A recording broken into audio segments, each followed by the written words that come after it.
단어로 표현해 주시면 되는데. 다음 달 8일로 예정된 국민의힘 전당대회. 차기 당대표 후보 4명이 지난 수요일 처음으로 TV 토론회에서 격돌했는데요.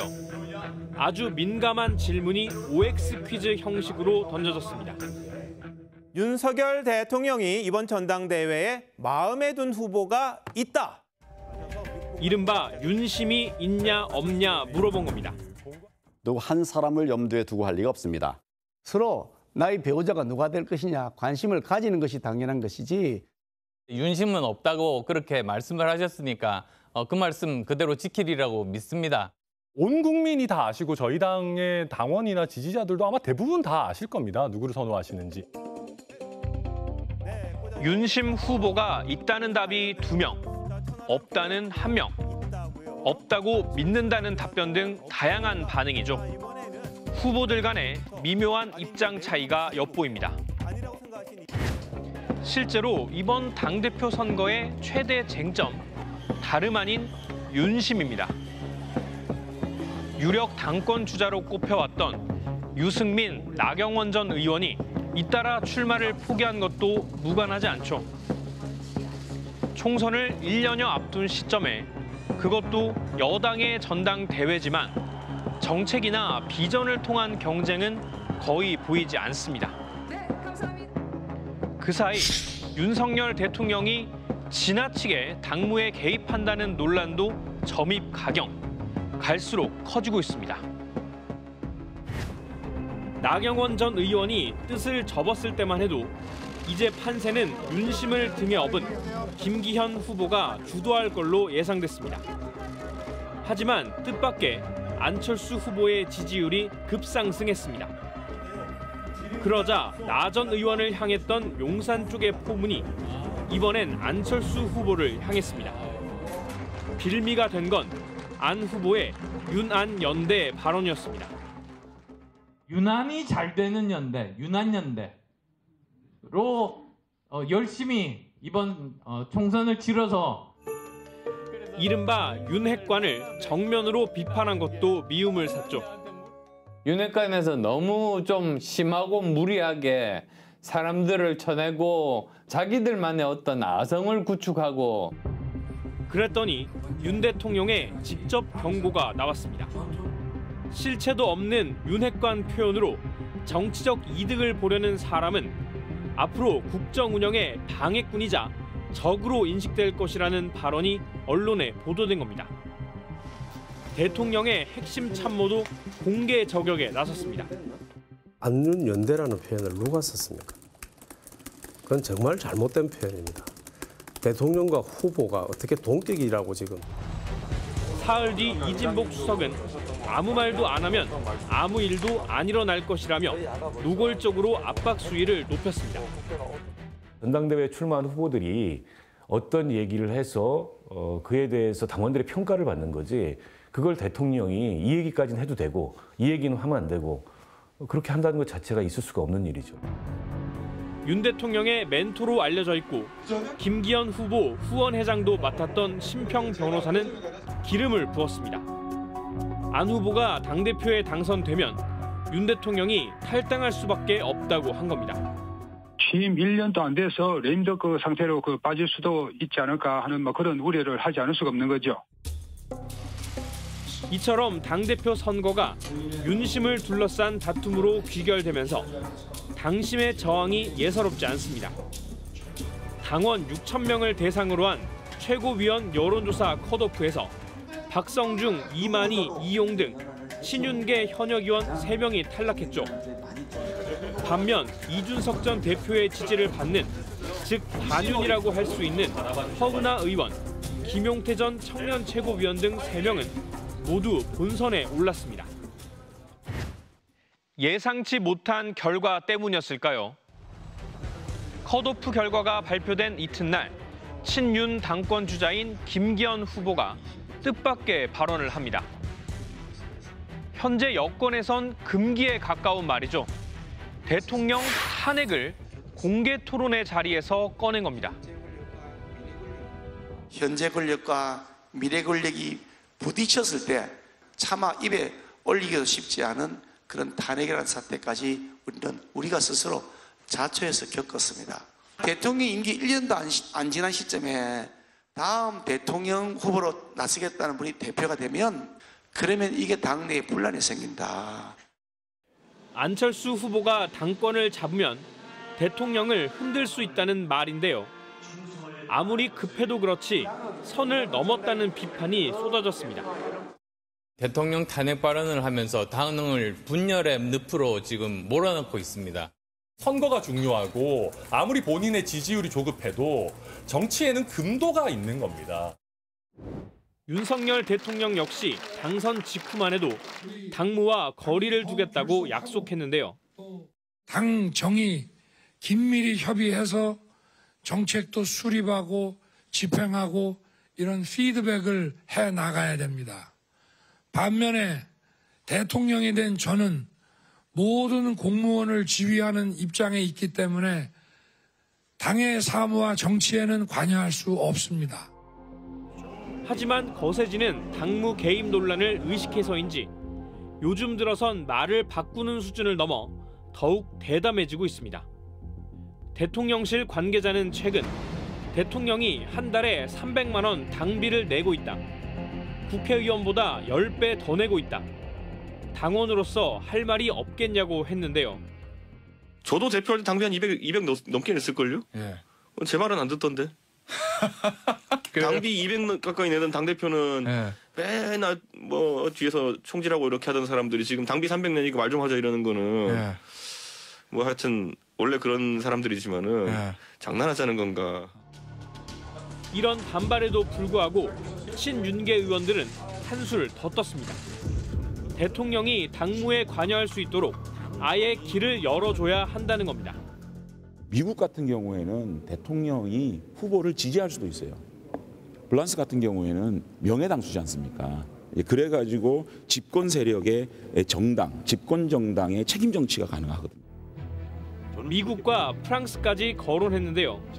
자세히 짚어보겠습니다. 국민의힘 당원 제7조를 보면 대통령은 그 임기 동안 명예직 이외에 당직을 겸임할 수 없다고 돼 있습니다. 당원상 대통령이 당대표를 겸할 순 없으니까 명예대표로 모시면 어떻겠냐는 거죠. 이처럼 당정 일체론을 강조하려다 보니 평소 적대감을 드러내왔던 노무현 전 대통령의 발언까지 끌어들입니다. 친윤계로 통하는 박수영 의원은 노무현 전 대통령 본인도 후회했던 소위 당정 분리, 근본적인 재검토가 필요한 시점이라고 말했습니다. 지금으로부터 16년 전 노 전 대통령은 어떤 얘기를 했던 걸까요? 그동안에 그랬어야 할 이유가 있어서 당정 분리를 채택을 했습니다. 앞으로는 당정 분리도 재검토해 봐야 됩니다. 책임 안 지는 거 아니면 보셨죠? 대통령 따로 당 따로. 대통령이 책임집니까? 당이 책임집니까? 여기까지만 들으면 노 전 대통령이 당정 분리를 후회한다는 뜻으로 말한 것처럼 들립니다. 좀 더 들어볼까요? 정치의 중심은 정당입니다. 자연인 개인이 아니고요. 대통령 개인이 아니고. 당을 지배하는 제왕적 권력은 이제 권력의 그 부작용은 많이 해소됐다고 봐야 되지 않겠습니까?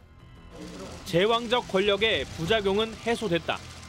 오히려 대통령이 당무에 개입하지 않았고 입법부의 구성원인 여당의 견제를 인정했다는 취지였습니다. 지금과는 전혀 다른 상황이었던 겁니다. 하지만 정부와 여당이 수평적으로 소통하자던 노 전 대통령의 이상은 현실의 벽에 부딪혔죠. 대통령 국정 지지도가 10%대에 허덕이자 당시 여당 의원들이 대통령의 탈당을 요구하는 등 청와대와 거리 두기에 나섰습니다. 노 전 대통령은 이런 상황을 두고 관계 단절식의 당정 분리는 무책임하다고 지적했을 뿐 당정 분리론 자체를 걷어들인 건 아니었습니다. 단절론을 주장하니까 너무 기가 막혀서 이것을 바로잡고자 하는 취지에서 조금 역설적 표현으로 당정 분리, 그런 당정 분리라면 재검토해야 된다 이런 의미였지 그걸 수정하자는 그런 의미가 아니거든요. 분업과 협업의 원리에 따라서 정말 책임 잘 지자 이런 의미였던 거죠. 그런가 하면 대통령이 특정 후보를 지지한다는 미국의 사례는 어떨까요? 무엇보다 미국은 우리식의 당 대표라는 개념이 없고 공천 과정도 철저히 상향식입니다. 대통령의 입김에서 자유롭지 못한 우리 정치 현실과는 차원이 다른 거죠. 완전 국민 경선제를 통해서 하기 때문에 그거는 한국적 실정과 굉장히 다른 거죠. 한국은 대통령이 말대로 입김을 불어넣어서 공천을 하는 거잖아요. 근데 미국은 그렇게 되지 않는다라는 거죠. 자, 이렇게 갖가지 파열음 속에 진통을 겪는 국민의힘 당대표 선거. 지금까지 판세는 김기현, 안철수 2파전이죠. 용산이 밀어주는 걸로 세상이 다 아는 김기현 후보가 생각보다 고전하는 양상인데요. 그러다 보니 안철수 후보에게 이목이 집중되고 있습니다. 안 후보는 정치에 발을 들인 뒤 여러 차례 창당과 탈당을 거듭했죠. 그래서인지 이번에는 완주하는 거냐, 결국 전방위 압박에 포기하지 않겠냐, 여러 관측이 나오고 있습니다.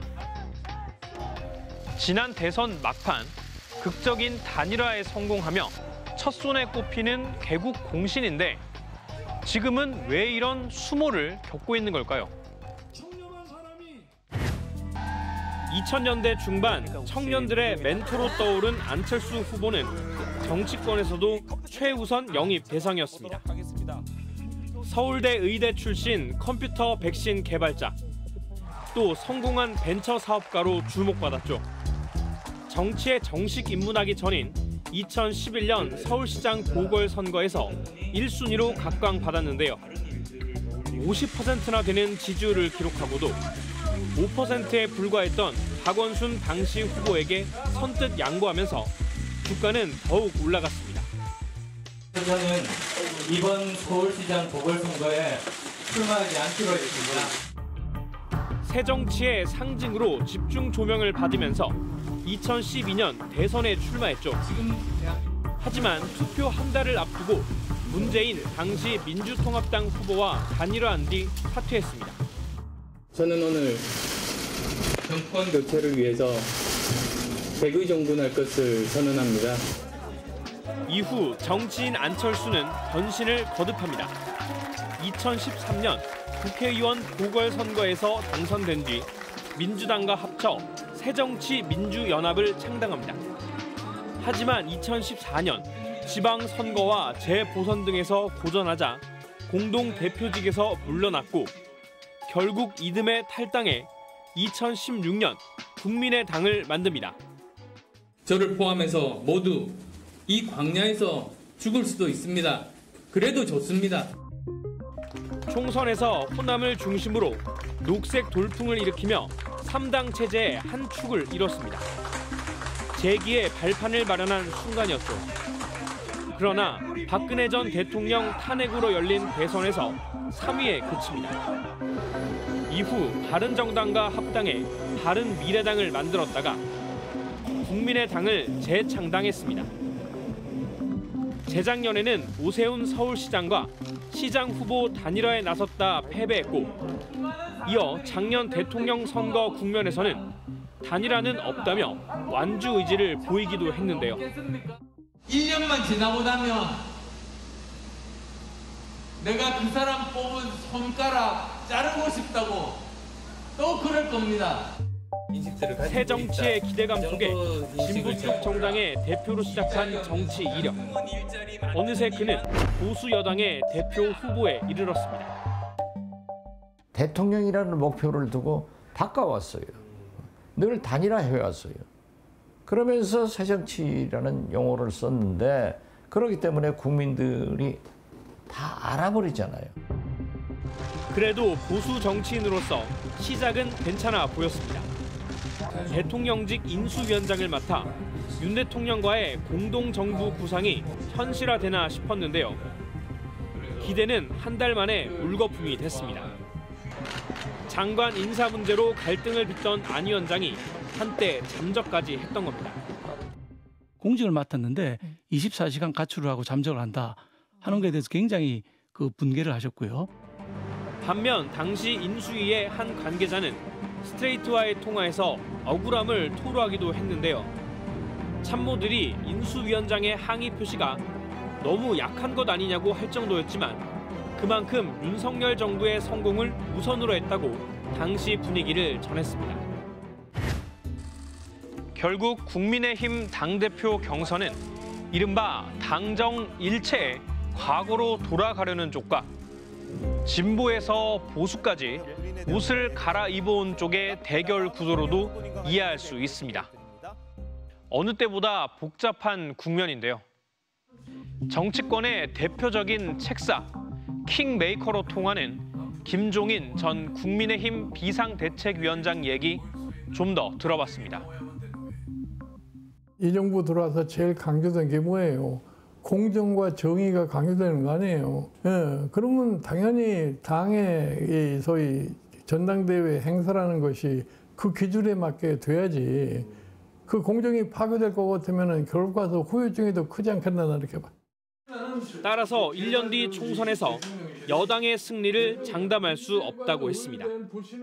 내년 총선을 가장 효율적으로 승리로 가져오는 방법이라는 것은 윤석열 정부가 벌써 1년은 거의 다 까먹었는데 앞으로 1년 동안에 참 국민에게 제대로 보일 수 있는 업적이 나와야만 되는 거예요. 그 업적이 안 나와가지고서 총선을 승리로 끌고 갔다는 그런 생각은 내가 보기에는 큰 착각이라고 생각합니다.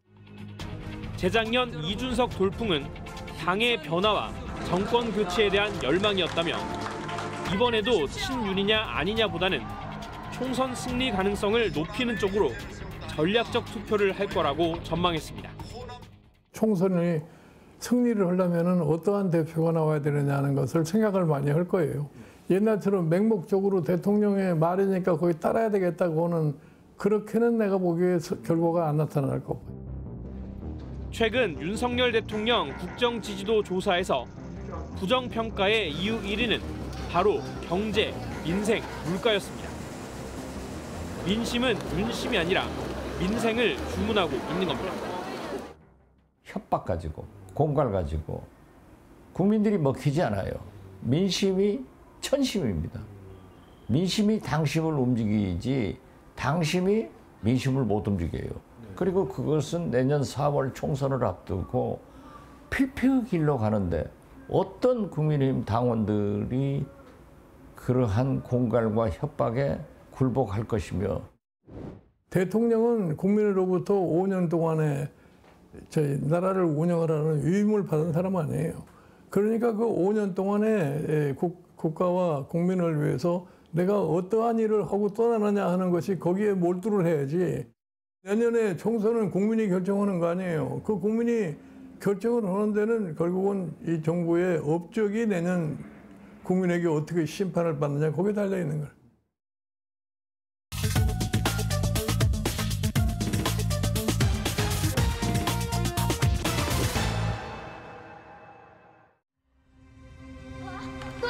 이거 너네 범죄야!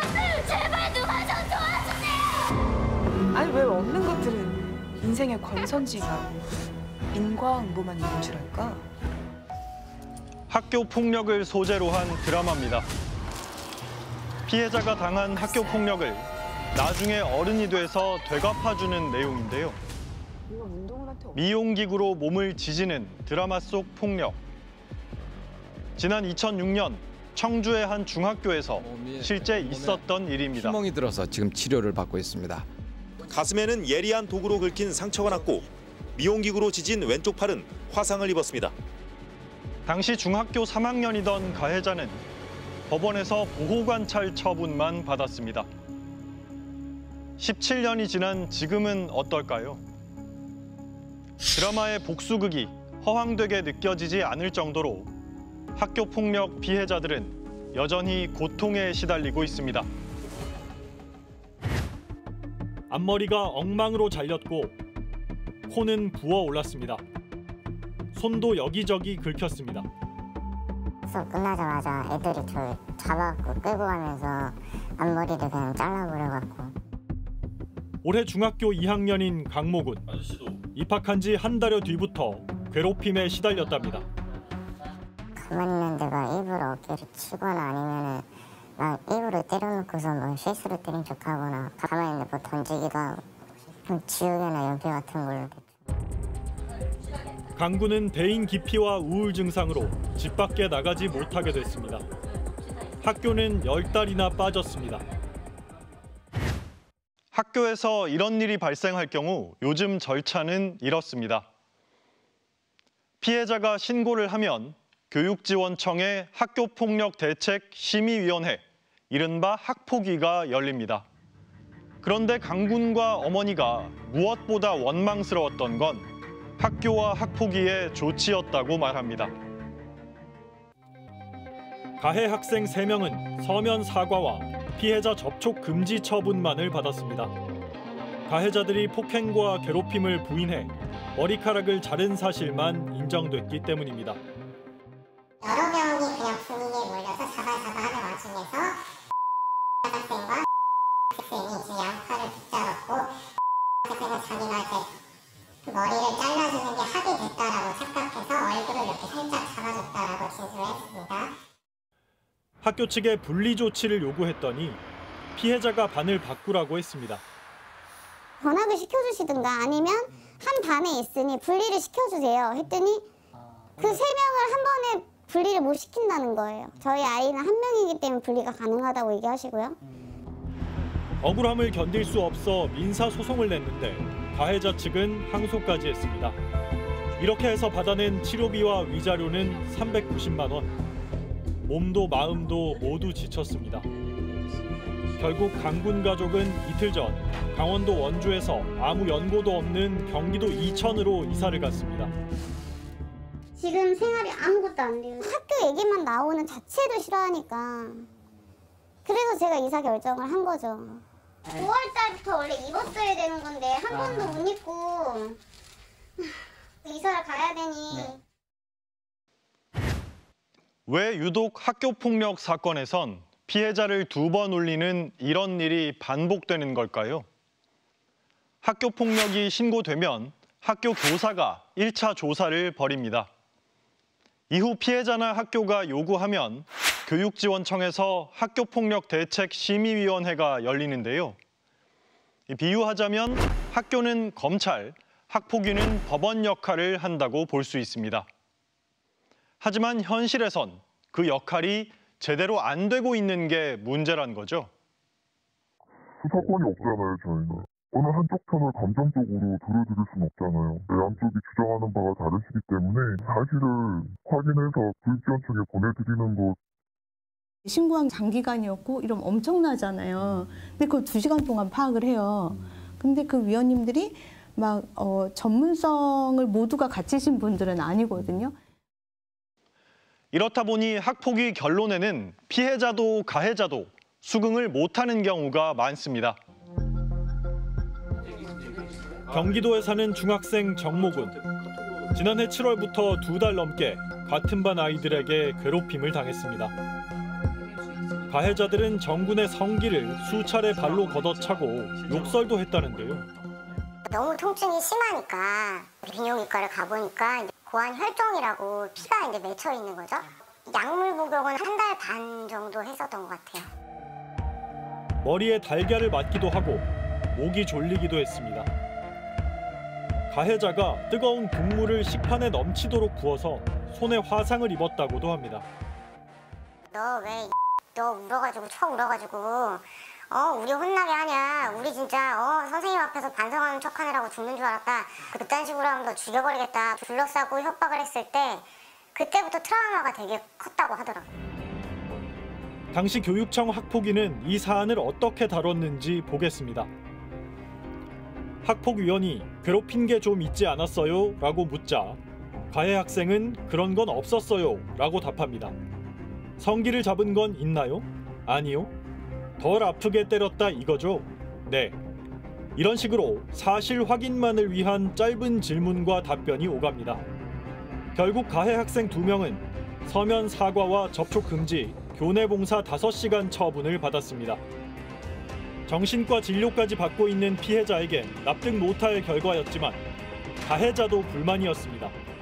한 가해 학생 어머니는 다 같이 장난을 쳤고 피해자의 진술을 다 믿을 수 없으니 학폭은 아니라고 주장했습니다. 특별히 반성하지도 않았고 회의록을 보면 오히려 자기 행위를 대부분 부인하고 교육청 심의위원회에서 직접적인 조사를 하는 것은 없거든요. 현재 현행법상으로는 당일에 진술을 듣는 것 말고는 따로 방법이 없습니다. 그러나 경찰 조사 결과는 달랐습니다. 가해자들의 폭행과 강제추행 혐의가 인정된 겁니다. 학교에서 믿고 기다리면 다 해줄 텐데 저는 진짜 그렇게만 생각을 했거든요. 진짜 그거를 말로 다 못하겠어요. 저는 그냥 이제 선생님들이 보일 때 어떻게 보이냐면 선생님은 안 보이고요. 그냥 공무원으로 보여요.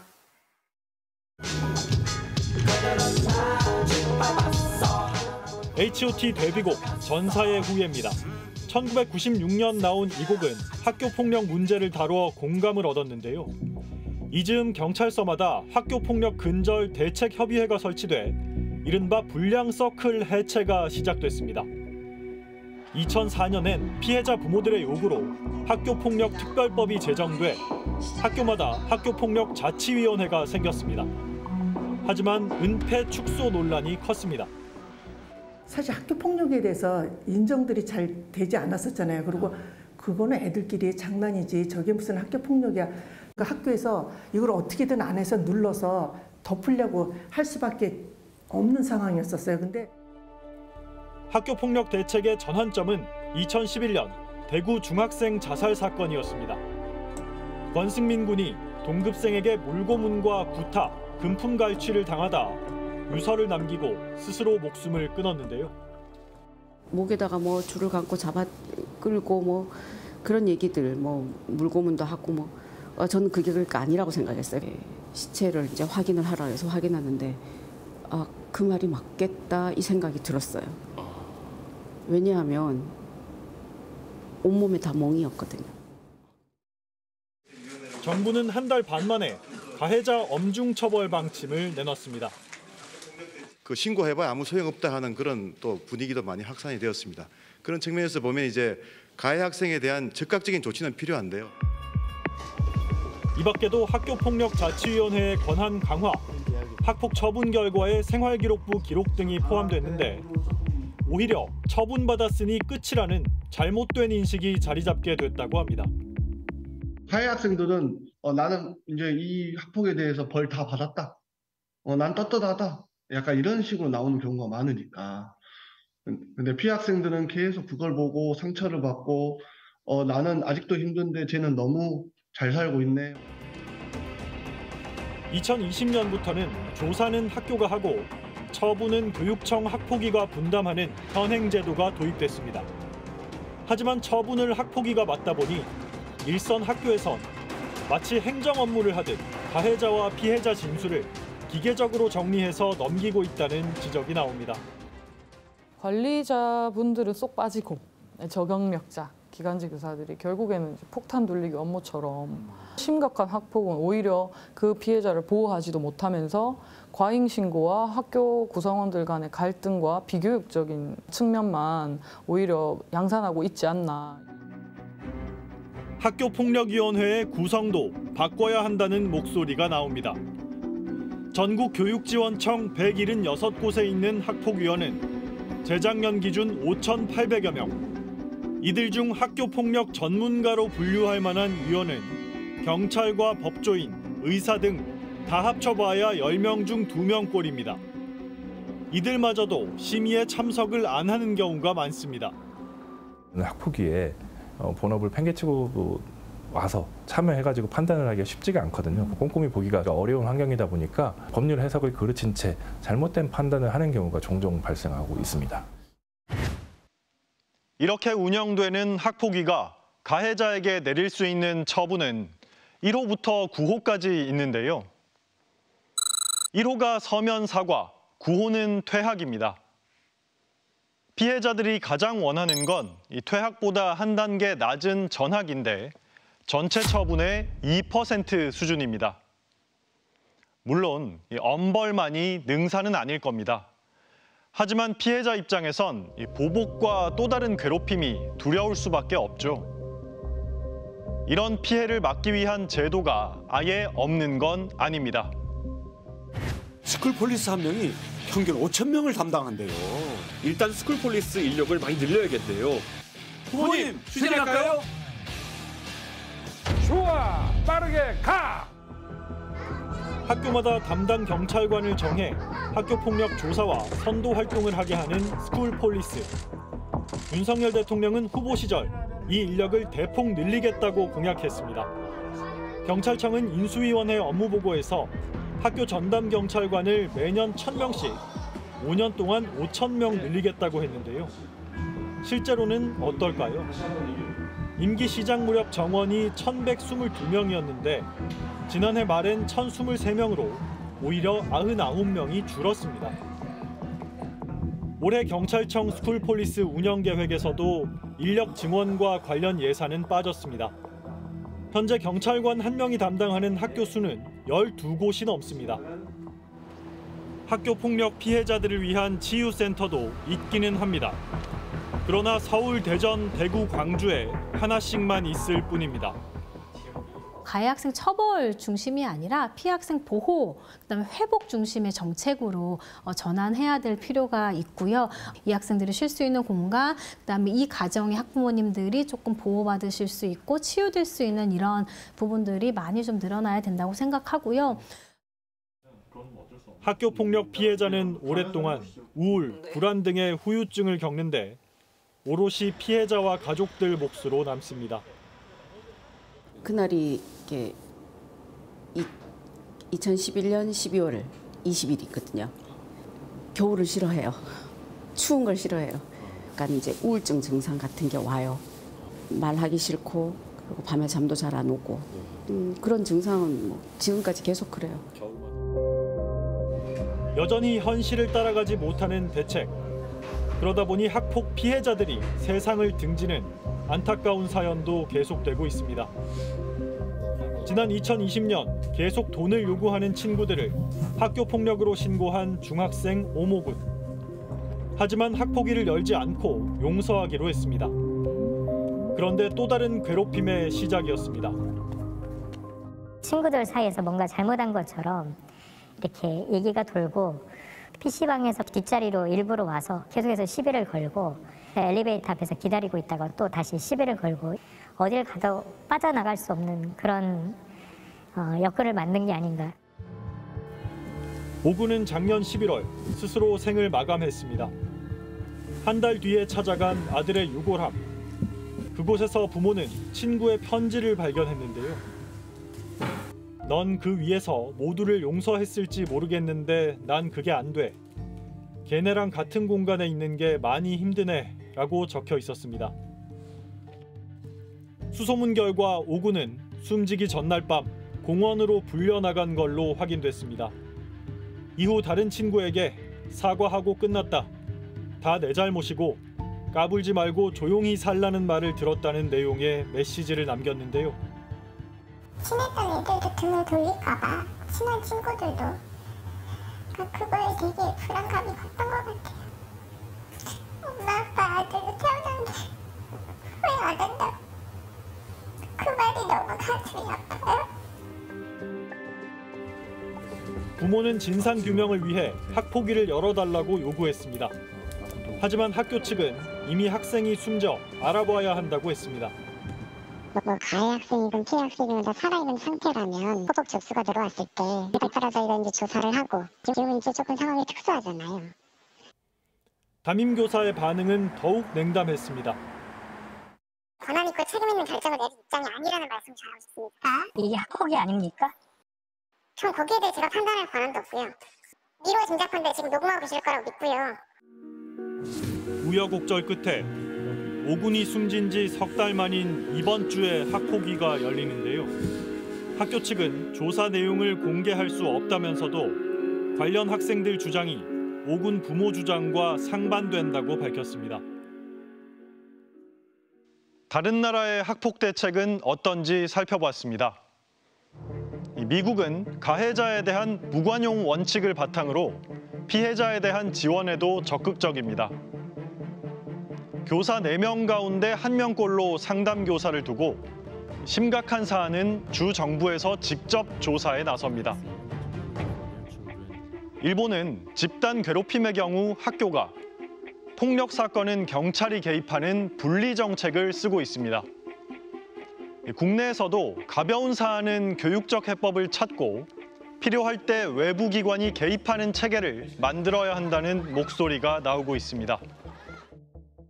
학교 폭력이 절차가 사법적인 절차인지 교육적인 절차인지 모호해요.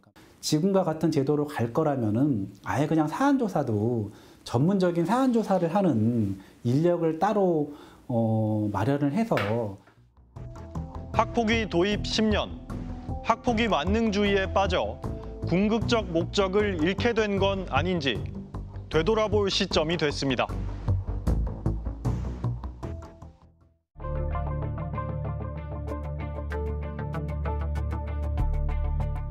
사람들은 김 씨를 비자발적 탈북민, 강제 귀화자라고 부릅니다. 자고 있는데 느닷없이 군인들이 들어와서 총 들고 들어와서 총을 들고 아유 총 들었지 그럼. 우리 군이 북한의 침투에 민간인을 납치한 사실을 법원이 인정한 건 처음입니다. 법원은 국가가 그에게 10억 원을 배상하라고 판결했습니다. 어서 오세요. 잘 계셨어요, 어머니? 예. 건강하세요? 예. 억울해서도 이제 그게 결정이 났으니까 그거라도 다행이다 생각하고 지난날에 그 고생한 것이 다 싹 없어지는 것 같으지 뭐. 정말 고맙고 나 눈물이 날라. 아유 아니야. 말하는 거 보면.